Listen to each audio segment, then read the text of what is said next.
അപ്പോൾ guys an നിന്ന് കോഴിക്കോടേക്ക് return അടിക്കുകയാണ്. അപ്പോൾ ഇങ്ങനെ അവന് കുറച്ച് സാധനം വാങ്ങാണ്ട് പറഞ്ഞു. അപ്പോൾ അവനും കൂടി നേരെ നെസ്റ്റോയിലേക്ക് അങ്ങ് പിടിച്ച്.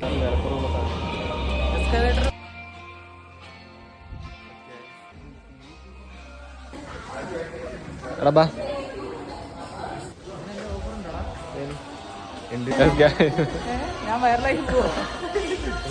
വേറൊന്നും വാങ്ങാനില്ലല്ലോ. പോവാം. ഒരു സാധനം കൂടെ മേടിക്കാണ്ട്, സോപ്പ് കുളിക്കുന്ന താഴെ മേടിക്കാം. എല്ലാം കഴിഞ്ഞിട്ട് പഴയ സംഭവം നമ്മൾ നെസ്റ്റോന്റെ ഉള്ളിൽ കൂടെ നടന്നു സോപ്പ് വാങ്ങാണ്ടായിരുന്ന കാര്യം കിട്ടുക ഗൈസ്. പിന്നെങ്കിൽ നമ്മൾ അവിടെ നിന്ന് ഇറങ്ങിയായിരുന്നു. അപ്പോൾ നമ്മൾ നേരെ അവിടെ നിന്ന് സ്മാർട്ട് ബസാറിലേക്ക് നമ്മൾ സ്മാർട്ട് ബസാറിലെത്തിയിട്ടുണ്ട്. ഒരു ബോക്സ് തന്നെ നിനക്കിവിടെ സെറ്റാക്കി വെച്ചിട്ടുണ്ട്. ഇവനെന്നെ എടുത്തു പോയിട്ട് നീ അവിടെ കുളിച്ച് മരിക്കുന്ന അല്ല.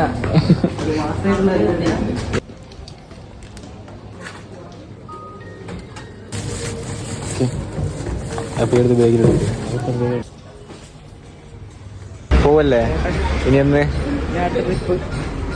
അപ്പോൾ ഓക്കെ.